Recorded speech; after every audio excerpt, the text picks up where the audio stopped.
February 14th, 1942. Dawn broke across the emerald jungles of Sumatra as something unprecedented in Japanese military history was about to unfold. In airfields across French Indochina, hundreds of men were preparing for a mission that would define the future of airborne warfare in the Pacific. They were paratroopers, members of Japan's newest and most elite fighting force, and they were about to attempt the largest combat parachute drop Japan had ever conducted. Their target was Palembang, home to the richest oil refineries in Southeast Asia. Within hours, these men would either become legends or footnotes in the graveyard of failed military experiments. The story of Japanese paratroopers begins not in the jungles of the Pacific, but in the skies above Europe.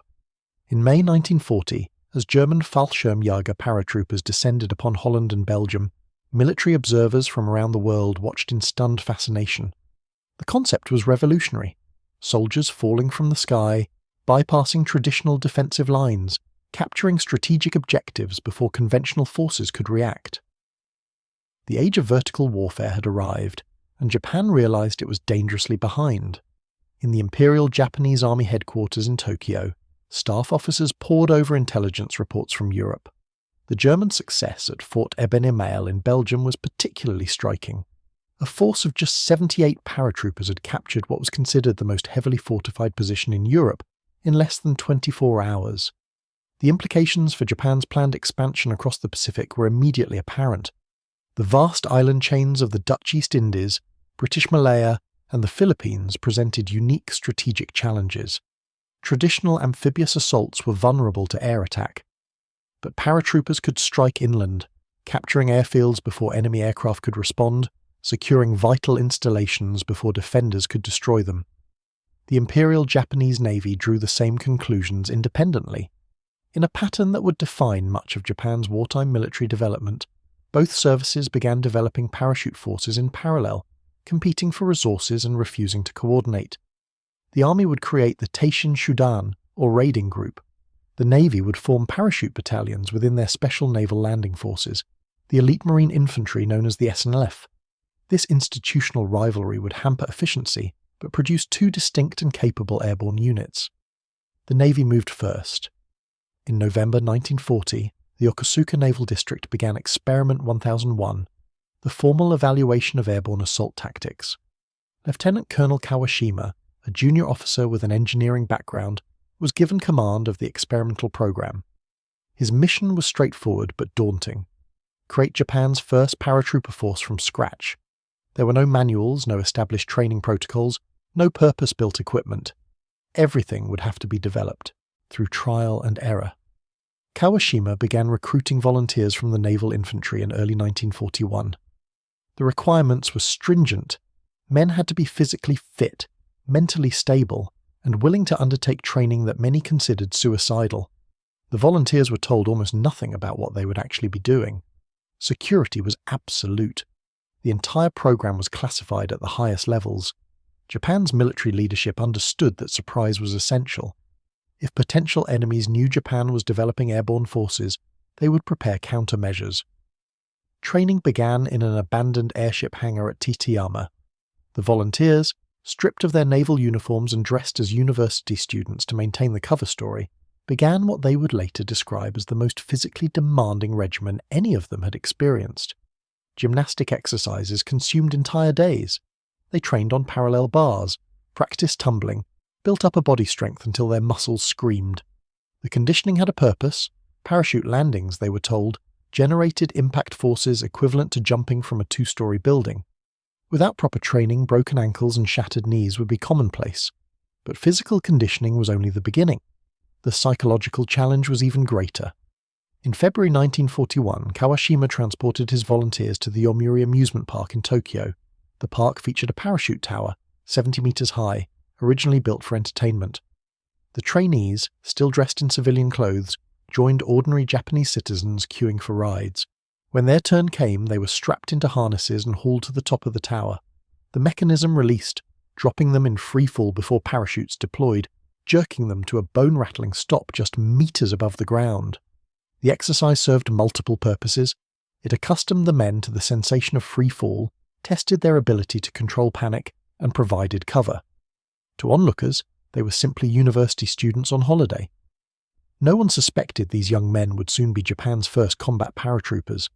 After weeks at the amusement park demonstrating they could handle the psychological stress of falling, the volunteers progressed to actual aircraft jumps. On February 20th, 1941, 5 volunteers made Japan's first military parachute jumps from a flying aircraft. The mission was conducted in absolute secrecy at a remote airfield. The aircraft was a converted bomber, its bomb bay modified with a crude jump door. The parachutes were experimental Type 01 models, based on German and Italian designs but manufactured in Japan. Each canopy measured 28 feet in diameter, made from silk produced in Japanese textile mills. The harness design was rudimentary, with rigging lines connecting to a single point behind the jumper's neck. This configuration produced a nearly vertical descent but made for brutal landings. The jump altitude was set at just 500 feet. This was dangerously low by any standard. At that altitude, jumpers had less than 30 seconds from exit to ground impact. There was almost no margin for error. If the main parachute malfunctioned, the reserve chest pack would be nearly useless. The low altitude was deliberate. Japanese military doctrine emphasized minimizing the time paratroopers spent exposed in the air. The longer men dangled beneath parachutes, the longer enemy gunners had to target them. Speed and surprise were paramount, even if it meant accepting higher casualties from parachute malfunctions and hard landings. All 5 men landed safely. The experiment was deemed a success. Kawashima received authorization to expand the program. By mid-1941, hundreds of volunteers were undergoing parachute training. The training period was compressed to an almost reckless degree. Where German paratroopers trained for 6 months, Japanese volunteers were given just 8 to 12 weeks. The Navy's first parachute class received only 1 week of instruction before conducting live jumps. The second class got 10 days. This abbreviated training reflected both the urgent timelines Japan was working under and a cultural acceptance of risk that would characterize Japanese military operations throughout the war. By September 1941, the Navy had formed the 1st Yokosuka Special Naval Landing Force, a battalion of 520 paratroopers based at Yokosuka Naval District. In November, they activated the 3rd Yokosuka SNLF, consisting of 850 men. These units represented Japan's entire naval airborne force. There would be no reserves, no reinforcements. The men who volunteered knew they were joining an elite but expendable force. Success or failure would determine whether the parachute experiment continued or died. The Imperial Japanese Army, meanwhile, had been developing its own program. Army planners had watched German operations even more closely than their Navy counterparts. The May 1941 German airborne assault on Crete was particularly instructive. Over 8,000 paratroopers and glider infantry captured the island despite horrific casualties. The operation demonstrated both the potential and the terrible cost of large-scale airborne assault. The Germans lost nearly 4,000 men, casualties so severe Hitler prohibited further major parachute operations. Japanese army planners drew different conclusions. They would use paratroopers not for large-scale invasions but for precision strikes, small units hitting critical targets, airfields, command centres, bridges, oil installations. The lightly armed paratroopers would conduct swift raids in coordination with conventional forces, then withdraw or link up with advancing units. This doctrine recognized a fundamental reality. Paratroopers, no matter how well trained, were light infantry. They lacked artillery, had minimal ammunition reserves, carried no heavy weapons. Prolonged combat would destroy them. In early 1941, the Army began recruiting volunteers for its parachute program. By January 1942, they had trained enough men to form the 1st Raiding Brigade under Colonel Seiichi Kume. The brigade consisted of 2 regiments, the 1st and 2nd Raiding Regiments, each about 700 men strong. For comparison, a standard Japanese infantry regiment numbered 3,800 men. These parachute regiments were skeleton forces, organised around speed and shock rather than sustained combat power. Each regiment had a small headquarters, 3 rifle companies, and an engineer company. That was it. No artillery battalion, no logistics train, no medical company beyond basic aid men. The paratroopers would jump with what they could carry and rely on speed and surprise to accomplish their missions before enemy reinforcements arrived. Equipment was a constant challenge. Japanese industry in 1941 was already straining to meet wartime demands. Producing specialized parachute equipment competed with manufacturing aircraft, ships, tanks, and conventional infantry gear. The solution was improvisation. Paratroopers would use standard infantry weapons modified for airborne use. The Type 99 rifle was redesigned as a takedown model that could be disassembled, jumped in an equipment bag, and reassembled on the ground. The Type 100 submachine gun, Japan's first mass-produced automatic weapon, was issued to parachute units to provide close-range firepower. Each paratrooper jumped with a pistol, usually the Type 14 Nambu, a knife, grenades, and about 100 rounds of ammunition. Additional ammunition, heavier weapons like machine guns and grenade discharges, crew-served weapons, all went into cargo containers that were pushed out of the aircraft separately and had to be located after landing. This system had an obvious vulnerability. If cargo containers landed far from the paratroopers, if they fell into enemy hands, if they couldn't be located in darkness or dense terrain, the paratroopers would be severely underarmed. It was a calculated risk. Japanese planners believed speed would compensate. Hit the target before the enemy could organize, before they understood what was happening. In those first chaotic minutes, surprise would matter more than firepower. By December 1941, as Japan prepared to launch its war against the United States, Britain, and the Netherlands, both Army and Navy had parachute forces ready for combat. The plan was audacious. Multiple simultaneous assaults across thousands of miles of ocean. The Navy's first Yokosuka SNLF would seize the airfield at Manado on Celebes Island. The Army's 2nd Raiding Regiment would capture the oil refineries at Palembang on Sumatra. These targets weren't chosen randomly. They represented the most valuable strategic objectives in the Dutch East Indies. Manado's airfield would provide a forward base for Japanese aircraft supporting operations deeper into the archipelago.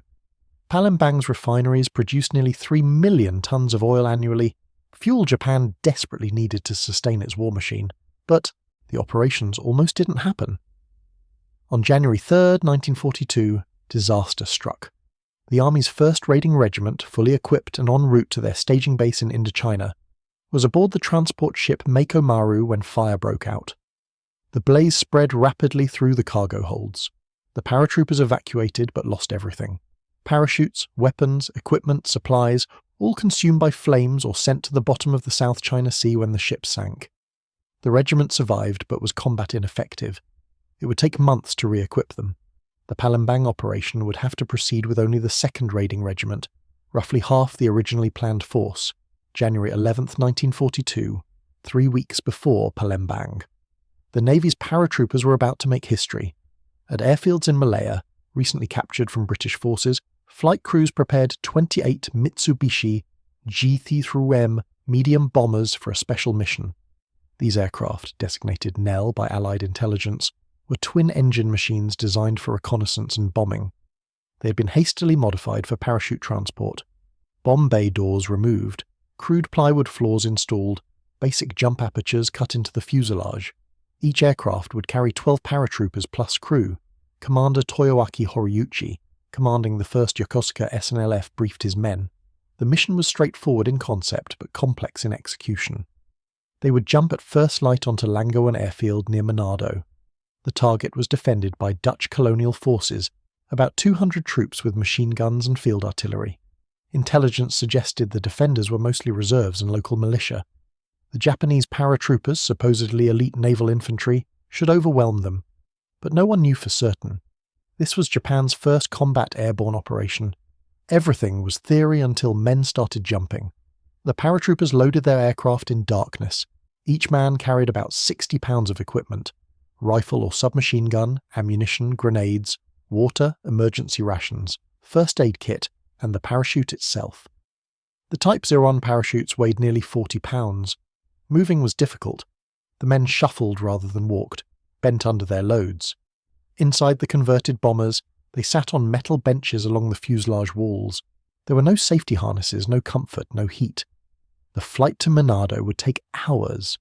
They waited in cold darkness as engines roared to life and the aircraft lifted into the night sky. Just before dawn, the formation approached Manado. Through open jump doors, paratroopers could see their target. Langowan Airfield, a dirt strip carved from jungle, a few buildings, no visible defensive positions. Either the defenders were well hidden, or the landing would be unopposed. The jumpmaster gave the signal. Green light. Go. 12 men from the lead aircraft tumbled into space. What happened next was chaos. The Type 01 parachutes used a static line system. As each jumper exited, a cable attached to the aircraft pulled the parachute from its pack. When the canopy fully deployed, the static line released, in theory. In practice, the system was primitive and failure-prone. Parachutes sometimes twisted, reducing drag and increasing descent speed. Partial malfunctions left men falling faster than intended. The 500-foot jump altitude left no time to correct problems. Men hit the ground hard. Ankles snapped, knees dislocated. Some tumbled uncontrollably, but most landed successfully and immediately came under fire. The Dutch defenders, alerted by the sound of approaching aircraft, were ready. Machine guns opened up. The Japanese paratroopers, scattered across several hundred yards of open ground, were terribly exposed. Then disaster compounded. A flight of Japanese fighters, sent to provide cover, mistook the transport bombers for enemy aircraft. The fighters attacked, shooting down one bomber and killing all 12 paratroopers aboard before the error was recognized. The friendly fire incident killed nearly 3% of the assault force before a single man reached the ground. Despite this, the attack succeeded. The lightly armed paratroopers, using tactics they had drilled endlessly, advanced in small groups. They used terrain for cover, suppressed defensive positions with concentrated small arms fire, and closed to grenade range. The Dutch defenders, outnumbered and facing an assault from an unexpected direction, their rear area suddenly a combat zone, broke and retreated. Within 3 hours, Langoan airfield was in Japanese hands. The cost had been significant. 32 paratroopers killed, about 90 wounded. Roughly a quarter of the assault force was casualties, but they had achieved their objective. Japanese aircraft could now operate from Manado, supporting further advances. As news of the Manado victory reached Tokyo, Japanese propaganda machinery sprang into action. Newsreels showed dramatic footage of paratroopers descending, their white canopies blooming against blue sky. Radio broadcasts described the heroism of these new warriors, dropping from heaven to strike the enemy. Newspapers ran stories celebrating Japan's airborne elite. The paratroopers were depicted as the embodiment of Japanese martial spirit, willing to leap into danger for emperor and nation. Songs were written praising them. One popular tune, Divine Soldiers of the Sky, described parachutes opening like white chrysanthemums, a poetic image that captured public imagination. The paratroopers became instant heroes, their success vindication of the entire experimental program. But there was no time for celebration. The next and larger operation was already underway.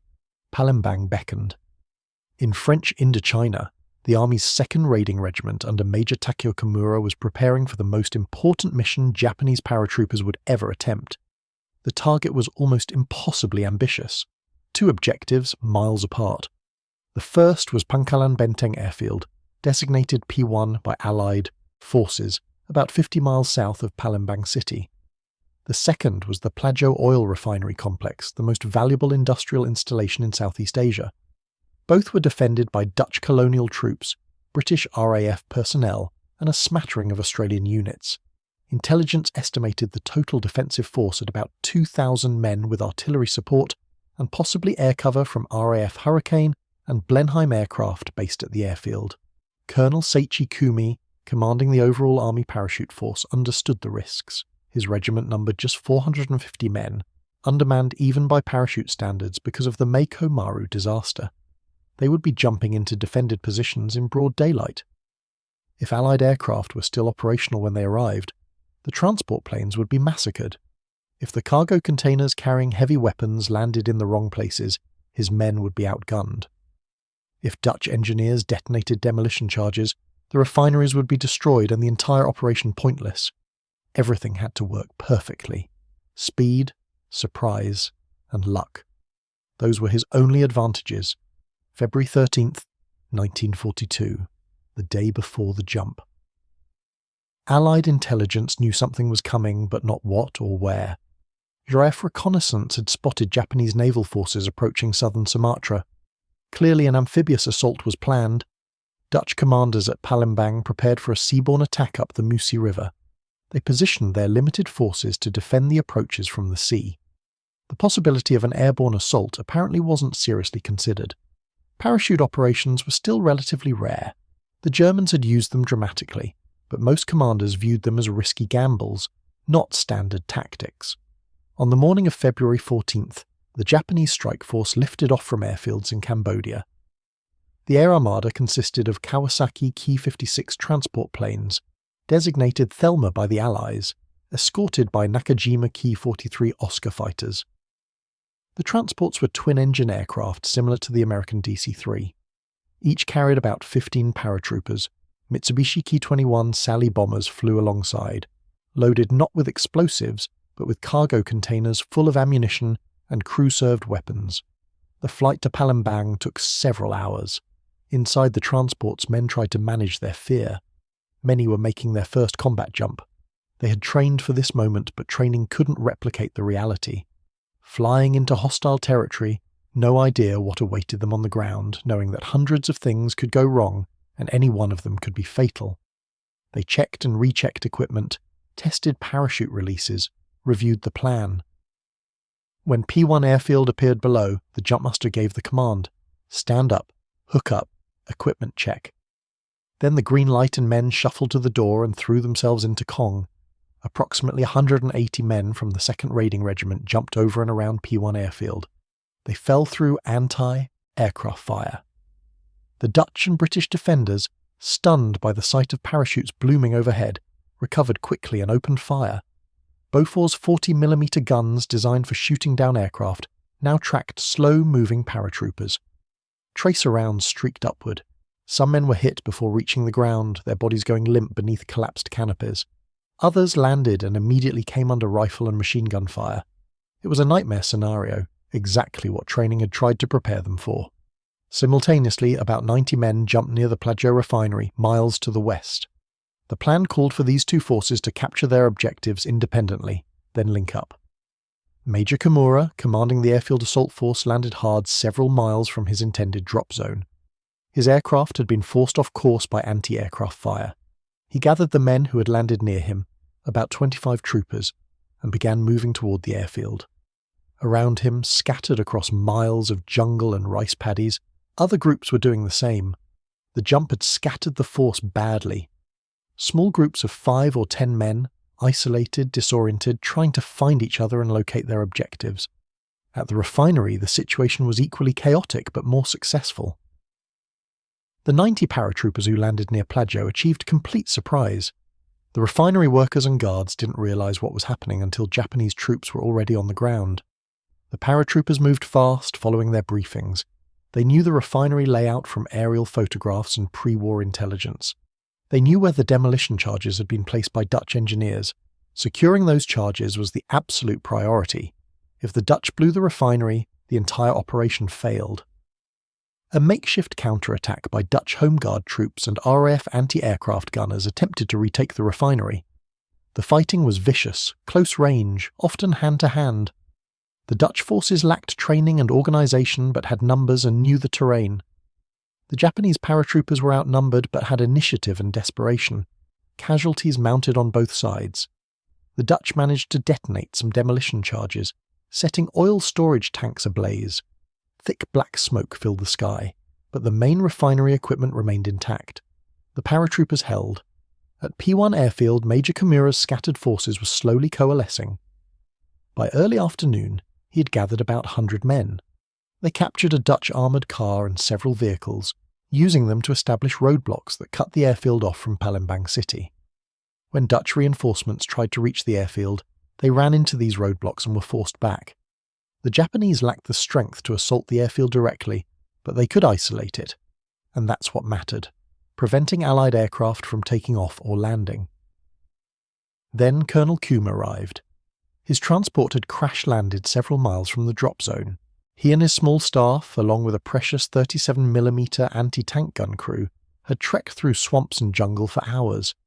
Exhausted and mosquito-bitten, he reached P1 around noon to find the situation stabilized. His men held key positions around the airfield. Allied forces were contained. A second wave of paratroopers was inbound. At 1 p.m, the second wave arrived. Another 90 men, this time jumping directly onto the captured portions of the airfield. The risk was enormous.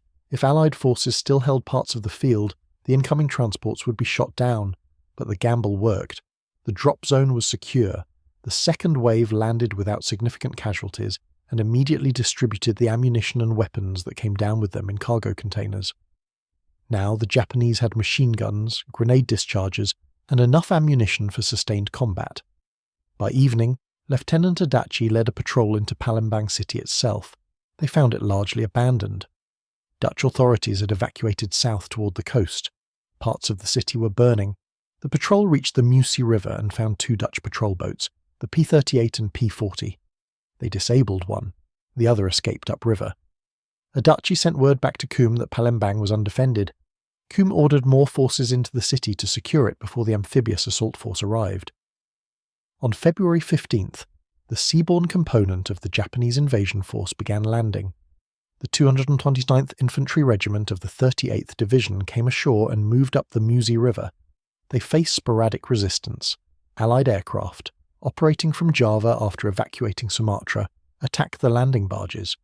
British Hurricanes and Blenheims made repeated strafing runs. They sank several barges and inflicted casualties, but they couldn't stop the landing. By evening, Japanese infantry had linked up with the paratroopers at both the airfield and the refinery.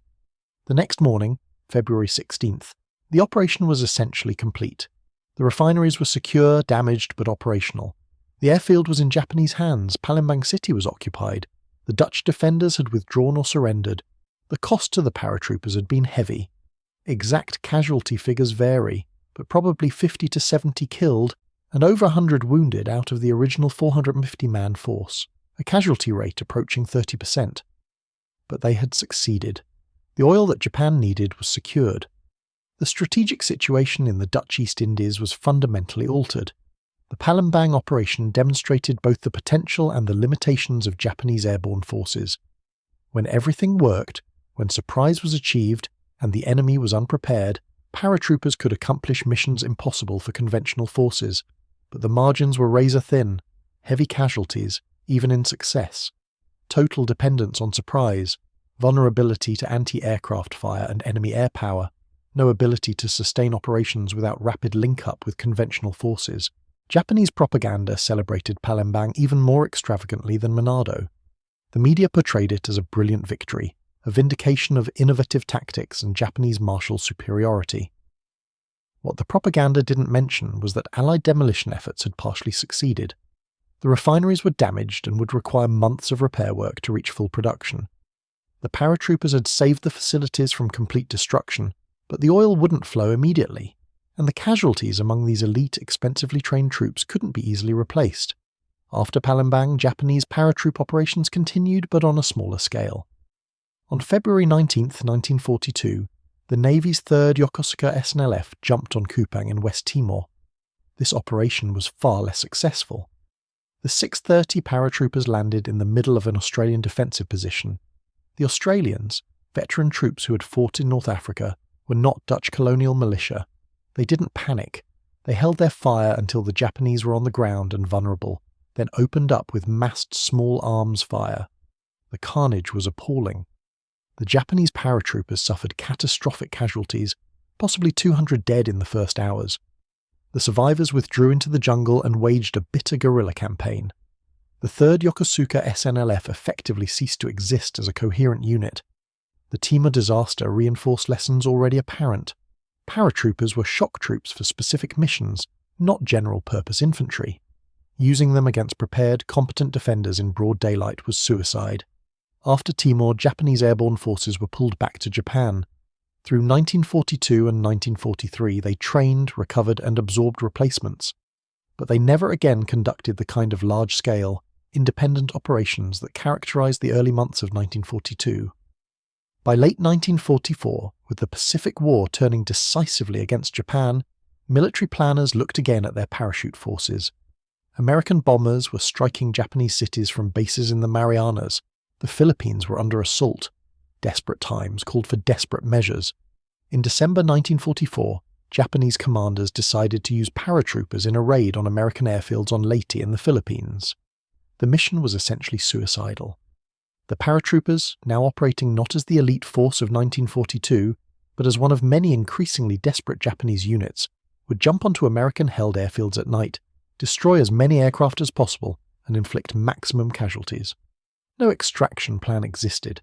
The men were expected to die completing the mission. On December 6, 1944, about 300 paratroopers from the 2nd Raiding Brigade managed to land in the Buroan area after most of their transport aircraft were shot down en route. They succeeded in destroying several aircraft and significant fuel supplies. American forces, caught by surprise, took casualties. But the outcome was inevitable. The Japanese paratroopers, isolated deep in American-controlled territory with no hope of reinforcement or escape, were hunted down and killed over the following days. Almost none survived. The raid accomplished little of strategic value. It was a waste of trained soldiers, a symptom of Japan's deteriorating military situation. The final chapter in Japanese paratrooper history occurred in May 1945 during the Battle of Okinawa. A unit called Giretsukutai Tai, roughly translated as heroic paratroopers, was formed for a suicide mission against American airfields on Okinawa. The plan was insane even by late-war Japanese standards. Transport aircraft would crash land on American airfields. Survivors would debark and attack parked bombers and fighters. No parachutes, no chance of survival. Just a last desperate gamble to slow American air operations. On the night of May 24, 1945, 12 transport aircraft loaded with 120 commandos attempted to reach Yontan and Kadena airfields. American night fighters and anti-aircraft fire shot down 11 of them. Only one aircraft successfully crash-landed at Yontan. About 10 survivors emerged from the wreckage. Armed with submachine guns and explosives, they rampaged across the airfield for several hours. They destroyed 9 aircraft, damaged 29 more, blew up 70,000 gallons of aviation fuel, and killed 2 American servicemen before being wiped out. One Japanese survivor managed to escape the airfield and reach Japanese lines. He was the only man of the 120 who boarded the aircraft in Japan to survive. Looking back at Japanese paratroop operations, the record is one of fleeting brilliance followed by tragic decline. The early victories at Manado and Palembang demonstrated genuine tactical innovation. Japan created capable airborne forces essentially from nothing, developed original tactics, and executed operations that achieved significant strategic results. The oil secured at Palembang fueled Japanese military operations for years. The airfields captured by paratroopers supported campaigns across the Dutch East Indies. These were real accomplishments, but Japanese paratroop forces suffered from limitations that ultimately rendered them marginally effective. First, scale. Germany fielded tens of thousands of paratroopers. The United States would eventually deploy entire airborne divisions. Japan never had more than about 3,000 trained parachute troops operational at any one time. This limited them to small specialized missions. They couldn't be used for large-scale vertical envelopment operations. Second, logistics. Japanese industry struggled to produce adequate parachutes, specialized equipment, and transport aircraft. Parachute silk competed with other military needs. Transport aircraft were always in short supply. As the war progressed and Japanese industry came under increasing attack, these problems intensified. Equipment quality declined, training suffered, replacements were increasingly poorly prepared. Third, doctrine. Japanese military thinking emphasized offense, shock, and aggressive action. These principles suited paratrooper operations in theory, but they also led to wasting elite troops in hopeless situations. The Leyte and Okinawa missions sacrificed hundreds of trained soldiers for negligible results. By late 1944, Japanese commanders were using paratroopers as suicide weapons, not as the precision instruments they were designed to be. Finally, the strategic situation. Parachute operations require air superiority or at minimum air parity. By late 1942, American air power in the Pacific was growing rapidly. By 1944, it dominated. Japanese transport aircraft attempting daylight operations were massacred. Night operations were only slightly less suicidal.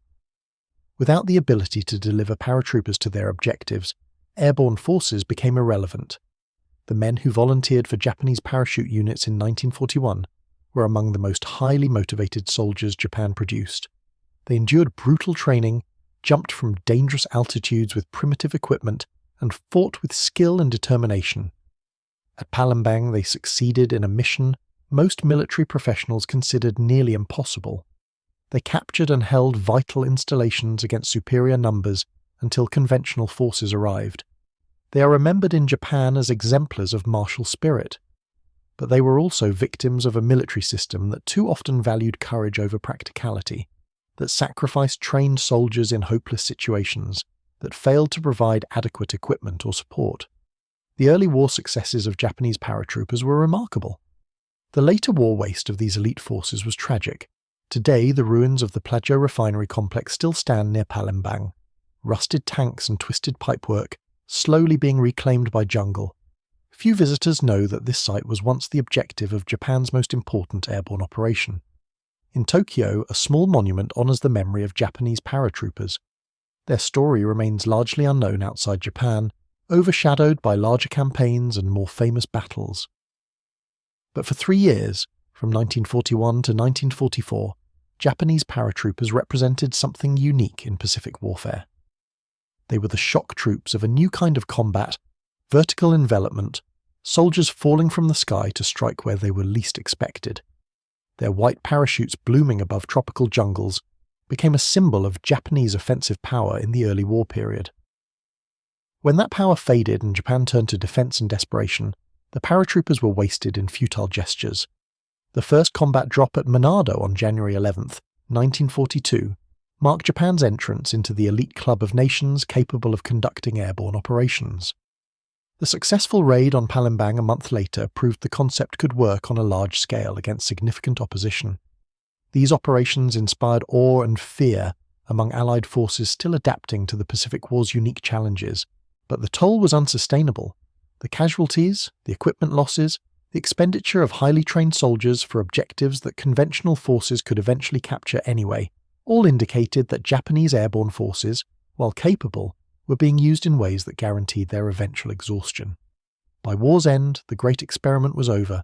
The surviving paratroopers, those who hadn't died in combat or in the desperation missions of late 1944 and 1945, returned to civilian life. The units were disbanded. The specialized equipment was scrapped or lost.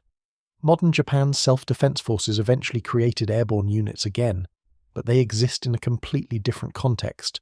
Small professional formations for specific missions, nothing like the wartime raiders who jumped into Sumatra and Celebes in early 1942. The legacy of Japanese paratroopers is complex. They pioneered tactics, proved concepts, and achieved victories against considerable odds. They also suffered disproportionate casualties and were ultimately used ineffectively. Their story reflects broader patterns in Japanese military history, the combination of innovation and rigidity, courage and waste, brilliant execution and strategic failure. The white parachutes over Palembang represented both the apex of Japanese offensive capability and the beginning of a long decline that would end in total defeat 3.5 years later. The evolution of Japanese paratrooper tactics and organization during 1942 and 1943 reflected both the successes and the harsh realities discovered in combat. After Palembang and Timor, the Imperial Japanese Army began a comprehensive review of airborne doctrine. Colonel Kume, now promoted and serving as the primary advisor on parachute operations, submitted detailed after-action reports that highlighted critical deficiencies. The Type 01 parachute, while functional, had an unacceptably high malfunction rate. Nearly 8% of jumps resulted in some form of parachute failure, twisted risers, partial deployments, or complete malfunctions. At the low jump altitudes Japanese doctrine mandated, these failures were almost always fatal. The solution came from captured Allied equipment. After the fall of Singapore in February 1942, Japanese forces discovered warehouses full of British military supplies, including X-type parachutes used by RAF personnel for emergency bailouts. These parachutes featured a different harness design, with the load distributed across the shoulders and legs rather than concentrated at a single point behind the neck. Japanese engineers studied these captured parachutes and incorporated improvements into a new Type 02 model, introduced in mid-1942. The Type 02 featured a larger canopy, 30 feet in diameter instead of 28, and the improved harness system. Landing impacts, while still severe, were more survivable. The malfunction rate dropped to about 4%, still high by modern standards but a significant improvement. Training also evolved based on combat experience. The abbreviated courses of early 1941 had produced men who could jump, but lacked the tactical skills necessary for ground combat in the confused aftermath of a parachute assault. Beginning in late 1942, parachute training was extended to 16 weeks. The curriculum now included extensive small unit tactics, night navigation, demolitions, and communications. Recruits spent weeks practicing immediate action drills, the choreographed responses to contact immediately after landing when paratroopers were most vulnerable. They learned to assemble quickly, locate cargo containers, establish defensive positions, and move toward objectives as cohesive units rather than disorganized individuals. Physical conditioning intensified beyond even the brutal standards of 1941. Recruits ran 10 kilometers daily carrying full combat loads. They practiced landing falls hundreds of times, learning to absorb impact and roll without injury. They trained in unarmed combat, knowing that the chaos of parachute assault often resulted in hand-to-hand fighting. The washout rate approached 40%. Many volunteers couldn't handle the physical demands. Others broke under the psychological pressure. Some simply refused to jump after experiencing the terror of freefall. The men who completed training were elite soldiers by any measure, physically capable, tactically proficient, and psychologically resilient. But numbers remained a chronic problem. The expanded training program reduced throughput at exactly the time when losses needed to be replaced. The Timor disaster alone had killed or incapacitated nearly a third of the Navy's parachute forces. Finding suitable replacements proved difficult. The parachute units required volunteers. Conscripts couldn't be forced into such dangerous assignments. But by 1943, most young Japanese men of military age were already serving in conventional units across the Pacific and in China. The pool of potential volunteers was shrinking. Meanwhile, the aviation units that supported parachute operations were suffering catastrophic attrition. Experienced transport pilots, already scarce in early 1942, were being killed faster than they could be replaced. The transport aircraft themselves were a constant limitation. Japan had developed the Mitsubishi Ki-57, a purpose-built military transport derived from a civilian airliner design. Allied intelligence designated it Topsy. The Ki-57 could carry 20 fully equipped paratroopers or about 3 tons of cargo. It was reliable, relatively fast, and well suited for parachute operations. But production numbers were minuscule. Between 1940 and 1945, only 506 Ki-57s were manufactured. For comparison, the United States produced over 10,000 C-47 Skytrain transport aircraft during the same period. The shortage of transports meant Japanese parachute operations were always limited in scale. A battalion-sized drop, 400 to 500 men, required nearly every available transport, aircraft. Losses couldn't be sustained. When transports were shot down, as happened regularly by 1943, the capability to conduct airborne operations diminished proportionally. There were no reserves, no production surge to replace losses. The transport fleet that existed in early 1942 represented nearly the entire capacity Japan would have for the duration of the war. This shortage forced painful decisions.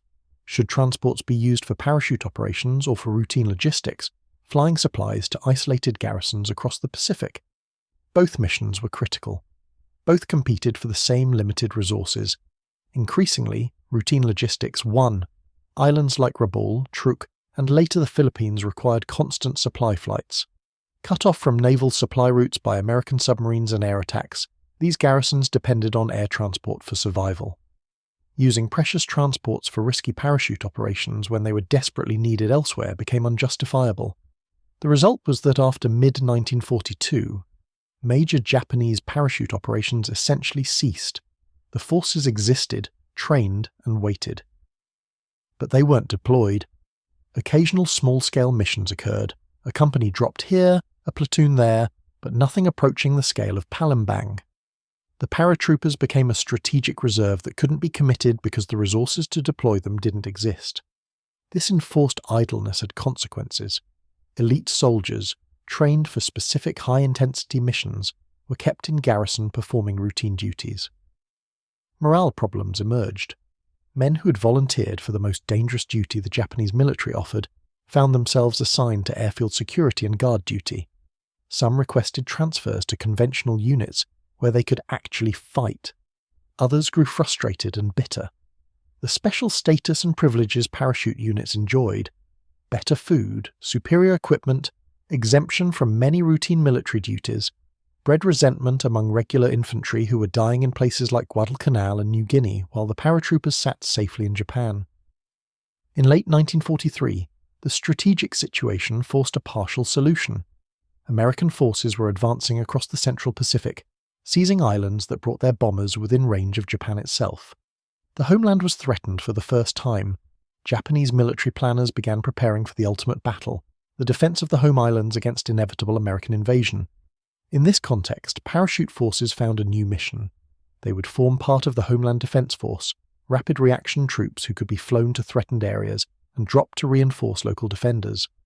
This mission made tactical sense but represented a fundamental shift in doctrine. Originally, Japanese paratroopers were conceived as offensive weapons, raiders who struck enemy rear areas. Now they were being reconceived as defensive reinforcements, airborne infantry to plug gaps in defensive lines. The change reflected Japan's deteriorating strategic position. By late 1943, offensive operations were beyond Japan's capacity. Survival, holding what remained, buying time, these were the only realistic objectives. Training shifted accordingly, less emphasis on raiding and demolitions, more on defensive tactics and positional warfare. Paratroopers drilled in building fortifications, establishing strong points, and conducting sustained defensive combat. These were skills any infantry unit needed, not specialized airborne tactics. The paratroopers were becoming, by necessity and design, simply very well-trained light infantry who happened to arrive by parachute. The final evolution came in 1944 with the formation of special attack units. These were parachute forces designated for one-way missions, essentially airborne kamikaze operations. The Juretsu units formed for attacks on American airfields in Okinawa represented this ultimate adaptation. Men were trained not to jump and fight and survive, but to jump, or crash land, destroy as much as possible, and die. The parachute became almost incidental.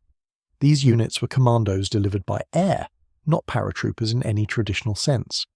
Examining the broader context of Allied airborne operations during the same period highlights how different Japanese and Western approaches to parachute forces had become. The British, after initial experiments in 1940 and 1941, expanded their parachute regiment significantly.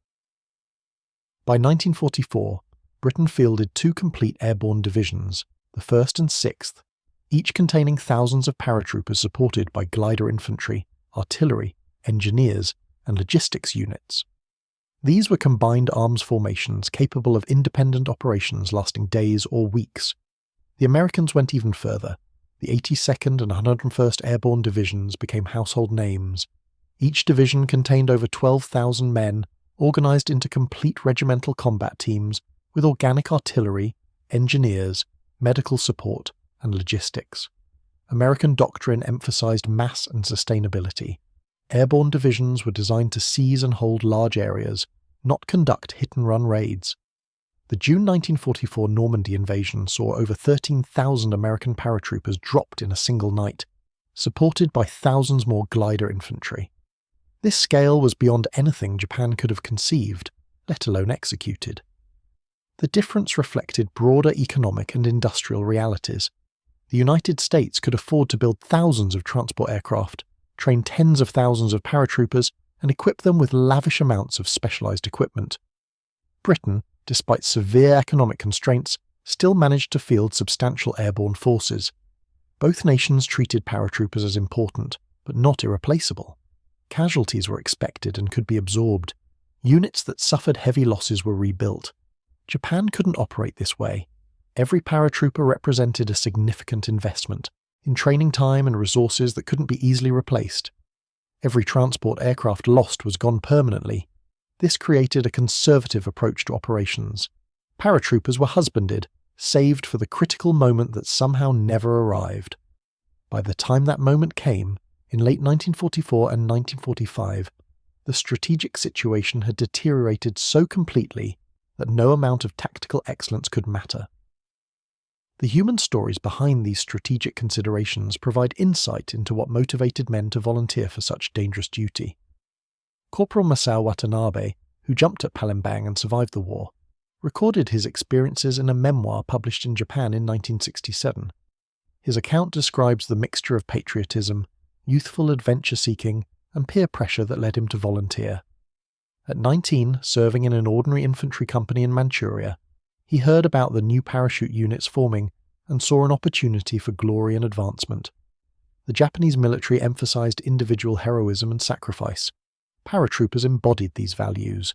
They were modern samurai, warriors who faced death willingly for emperor and nation. The training, Watanabe recalled, was nearly unbearable. The physical conditioning left him so exhausted he would fall asleep while eating dinner. The first practice jumps were terrifying. Standing in the open door of the aircraft, wind tearing at his uniform, the ground impossibly far below, every instinct screamed not to jump.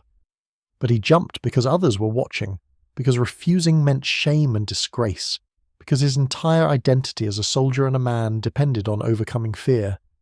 When his parachute opened and he felt the sudden deceleration, the terror transformed into exhilaration. He had done the impossible. He was a paratrooper. Combat at Palembang shattered the romance. Watanabe landed in a rice paddy, sinking into waist-deep mud. His rifle, jumped in a separate container, was nowhere to be found. He had only his pistol and 2 grenades.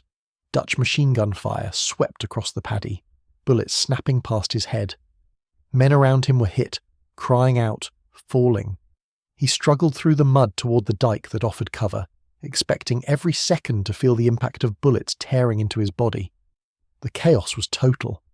No one knew where they were supposed to be or what they were supposed to do. The elaborate plan briefed before the mission evaporated in the reality of combat. What saved them, Watanabe believed, was that the Dutch defenders were even more confused and disorganized.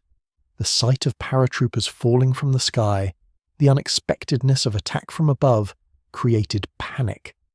Dutch troops retreated or surrendered when aggressive action might have destroyed the scattered Japanese. For hours, Watanabe and a handful of men held a road intersection with just small arms, preventing Dutch reinforcements from reaching the refinery. They were saved when Japanese infantry arrived the next day.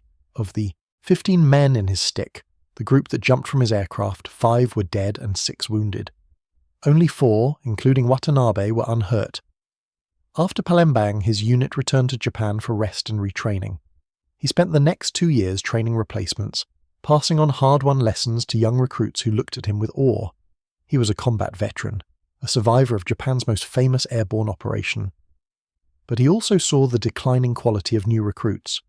By 1944, standards had been lowered out of desperation. Men who would have washed out in 1941 were now graduating because warm bodies were needed. The equipment was deteriorating too. Parachutes were made from inferior silk. Harnesses broke more frequently. Everything felt like it was falling apart. In December 1944, Watanabe's unit received orders to prepare for deployment to the Philippines.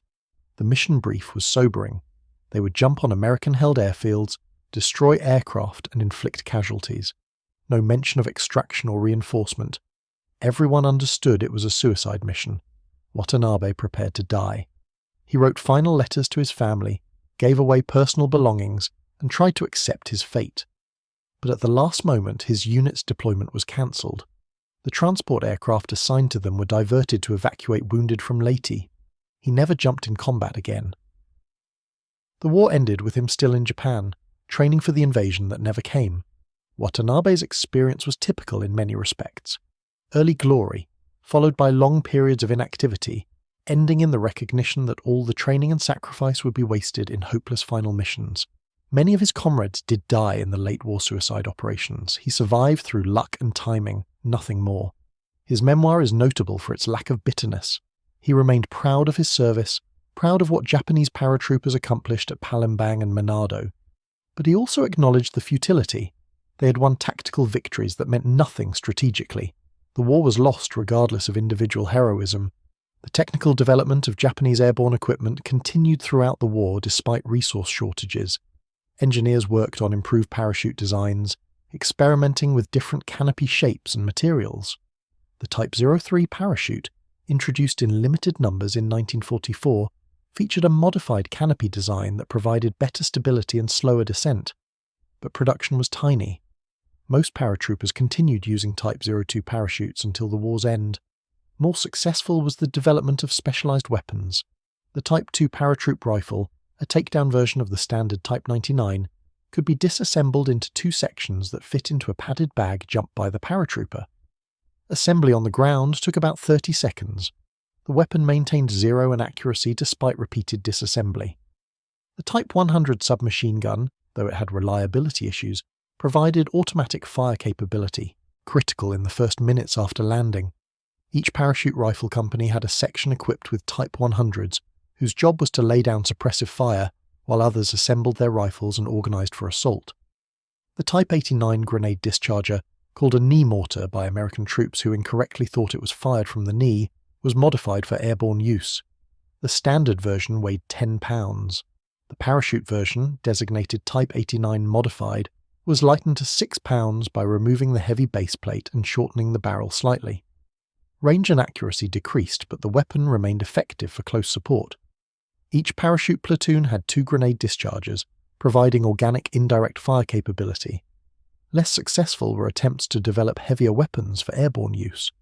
A lightened version of the Type 92 heavy machine gun was tested, but proved too complex to disassemble for jumping. The full-size weapon weighed 122 pounds, far too heavy for a single paratrooper to carry. Disassembled, it consisted of over a dozen components that had to be jumped separately and reassembled under fire. Several prototypes were built but never issued operationally. Paratroopers relied on the Type 96 light machine gun, a 20-pound weapon that could be jumped in a single package. Anti-tank capability was almost non-existent. The Type 97 anti-tank rifle, a massive 20mm weapon weighing over 130 pounds, was impossible to employ airborne. Some experiments were conducted with light anti-tank mines and magnetic charges, explosives that could be attached to enemy tanks.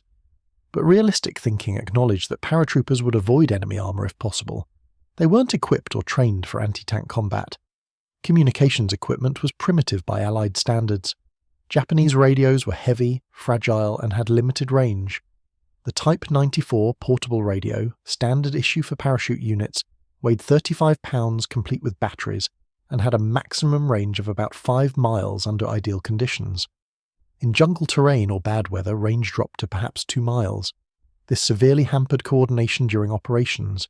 At Palembang, scattered groups of paratroopers often couldn't communicate with each other or with headquarters. They operated independently, guided by the mission brief and individual initiative. The lack of reliable communications reflected broader weaknesses in Japanese military technology. Japan had fallen behind Western powers in electronics and radio engineering.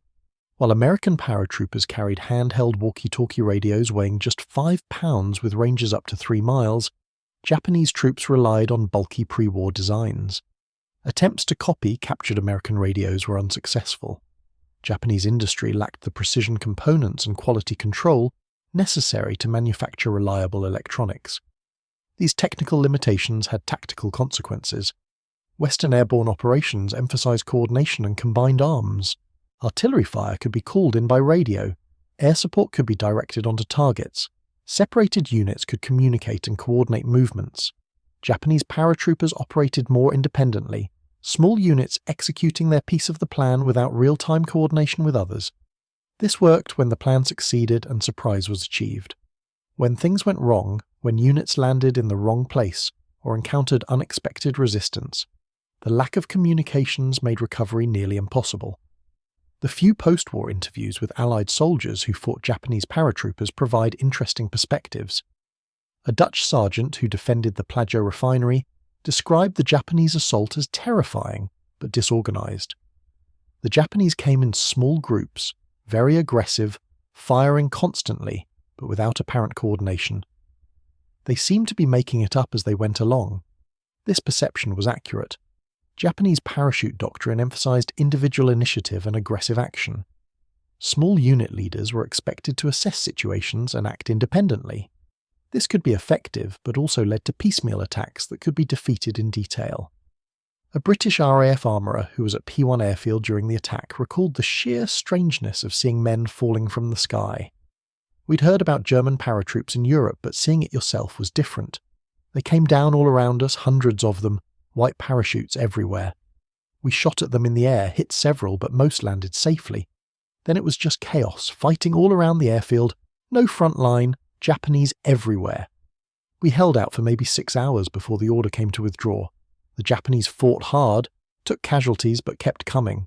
Very disciplined, very determined. An Australian infantryman who fought at Timor offered a harsher assessment. They jumped right into our positions, either very brave or very stupid. We let them get close, then opened up with everything. It was a massacre. They didn't have a chance. Some tried to fight, but they were scattered, disorganized, lightly armed. We were dug in with machine guns and mortars. It wasn't even close. I almost felt sorry for them. Almost. These accounts highlight the risks inherent in parachute operations. Against unprepared or demoralized defenders, the shock of airborne assault could be decisive. Against alert, well-trained troops in prepared positions, paratroopers were terribly vulnerable. The window between surprise and slaughter was measured in minutes. Japanese doctrine acknowledged this reality. Speed was everything. Hit fast, hit hard, secure objectives before defenders recovered. But achieving that speed required extensive training, reliable equipment, and excellent intelligence. As the war progressed and Japanese resources diminished, all three became increasingly difficult to maintain. By 1945, the remnants of Japan's parachute forces represented a sad decline from the elite units of 1942. The 1st Raiding Brigade, rebuilt after its devastating losses, consisted of undertrained replacements led by a handful of combat veterans. Equipment was worn out or obsolete. Morale was terrible.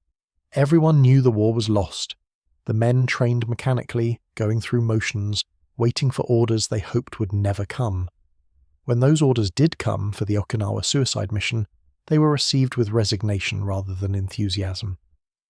The men who flew to their deaths at Yontan airfield were brave, but their sacrifice achieved nothing of military value. It was gesture warfare, dying for honor rather than victory. The final official Japanese parachute operation of World War II occurred on August 12, 1945, 3 days before the surrender. A small team of paratroopers dropped into Korea to destroy records at a secret research facility before Soviet forces could capture it. The mission succeeded. The facility was destroyed, but it was a footnote. The war was over. Japan had lost. The paratroopers who survived returned home to a defeated nation where their elite status meant nothing. In the post-war period, Japanese veterans of airborne units formed associations to preserve their history and honor their dead. Annual reunions were held, memorials were erected. The men took pride in what they had accomplished, particularly the early victories. But there was also recognition that they had been poorly used, thrown into situations where individual courage couldn't overcome strategic impossibility. The elite force that Japan created was ultimately wasted, squandered in operations that didn't matter or couldn't succeed. Modern military historians studying Japanese airborne operations generally conclude they represented an interesting but ultimately unsuccessful experiment. Japan proved it could create capable parachute forces and execute complex operations. Palembang in particular stands as a legitimate achievement, a successful strategic raid against a critical target. But the scale was too small, the resources too limited, and the strategic context too unfavourable for Japanese paratroopers to significantly impact the war's outcome. They won battles, but couldn't influence the war. That final verdict, accurate but harsh, summarises the fate of Japan's soldiers who fell from the sky with white parachutes blooming over tropical jungles in a war they could not win.